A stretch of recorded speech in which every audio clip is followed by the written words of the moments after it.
Oke guys, jadi ada yang curhat nih tadi di Instagram saya.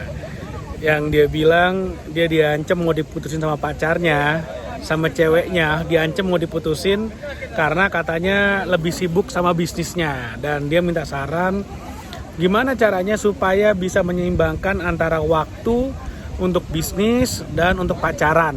Dan mungkin ada beberapa waktu lagi yang dia perlu, misalnya buat olahraga, buat pribadinya dan segala macam, dan harus seimbang semuanya. Gimana caranya? Saya nggak akan bilang gimana caranya menyeimbangkan waktu ya, karena itu bukan sesuatu yang menurut saya diajarkan. Tapi saya mau ngasih pandangan ya, saya mau ngasih pandangan tuh kayak gini. Bayangin kamu mulai sebuah bisnis, dan asumsi saya karena kamu sampai dibilang sama pacarmu terlalu fokus dengan bisnis, itu artinya bisnismu lagi growing. I hope so ya. Jadi karena kalau bisnisnya nggak growing ya apa yang disibukin kan gitu kan. Saya anggap aja bisnis lagi growing gitu. Bisnis lagi growing artinya income lagi masuk. Anggap aja income sekarang masuknya sebulan 20 juta, 30 juta sebulan misalnya karena lagi growing kan. Anggap aja bisnis sekarang menghasilkan 20 juta per bulan. Dan pacarmu komplain karena kamu nggak punya waktu buat pacar. Nah, saya mau tanya balik sebelumnya. Banyak orang di luar sana, sedikit pandangan ya, banyak orang di luar sana yang pengen punya bisnis, nggak ngerti mau ngapain caranya. Banyak orang di luar sana yang pengen punya bisnis, akhirnya punya bisnis, nggak bisa nyari pelanggan. Jadi mereka punya bisnis, keluar modal, akhirnya malah nggak bisa dapat uang sama sekali. Banyak banget. Sebagian besar malah kayak gitu. Di saat yang sama, orang ini pengen punya bisnis, sudah punya income puluhan juta per bulan, lalu kemudian diancam sama pacarnya. Pertanyaan saya gampang. Lebih gampang mana? Ganti bisnisnya, tinggalin bisnisnya, lalu kemudian cari lagi nanti yang baru, atau ganti aja pacarnya. Gampangan mana? Ayo. Simpel banget jawabannya kan. Kalau saya sih, selama pacarnya tidak bisa memberikan lebih banyak untuk bisnisnya, tinggalin aja, selesai. Ngapain ribet, toh masih pacar kok.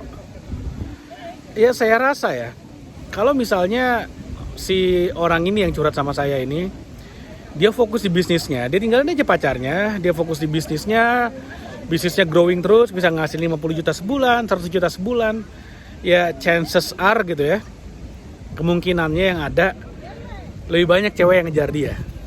Gampang kan, simple kan. Tapi karena sekarang dia lagi bingung, lagi galau, dia akhirnya nggak fokus dua-duanya. Apa yang terjadi? Bisnisnya keteteran, pacaran juga akhirnya nggak puas karena dia ngerasa tertekan sana sini. Ya mendingan lepas salah satu, lepas pacarnya, ya fokus di bisnisnya aja. Kalau saya sih gampang banget, tanpa saya harus mendengar cerita dari pihak yang ceweknya gitu ya. Karena sekali lagi buat saya simple. Mana yang lebih gampang di replace, mana yang lebih gampang dijual, bukan dijual, mana yang lebih gampang diganti. Lebih gampang kalau menurut saya ya, kalau misalnya kita punya uang lebih banyak ya nyari cewek lebih gampang, nyari pacar lebih gampang. Sesimpel itu sih. So kalau menurut kamu gimana? Karena ternyata banyak juga kejadian-kejadian seperti ini ya. Jadi waktu saya ngobrol sama orang yang curhat sama saya ini, ya dia juga bilang beberapa temannya bisnis akhirnya nggak jadi ya karena lebih mentingin waktu sama pacar ya. Kalau saya nih ya, kenapa sekarang saya bisa jalan-jalan, bisa ada di mana-mana, bisa menikmati bebas finansial? Kenapa? Ya karena saya udah spend bertahun-tahun sebelumnya sendirian, nggak ngapa-ngapain, fokus bangun finansial saya, sesimpel itu aja. Nah sekarang mau jalan-jalan, mau ngapain aja bebas, suka-suka gitu loh. Nah ini juga satu message buatmu gitu ya, buat yang lagi nonton. Fokus sama finansialmu dulu. Di luar sana jauh lebih banyak hal yang jauh lebih penting daripada uang. Banyak sekali, termasuk membangun keluarga, termasuk orang tua, termasuk apapun goalmu dalam hidup itu pasti lebih penting daripada uang. Tapi tidak akan bisa kamu kejar kalau kamu masih butuh uang. Ironinya seperti itu. So please fokus pada dirimu dulu, fokus pada membangun uangmu, baru kemudian fokus pada hal-hal lain selain uang. Mudah-mudahan bermanfaat. Jangan lupa like video ini, share video ini, dan subscribe YouTube channel ini. Thank you, sampai ketemu lagi di video berikutnya.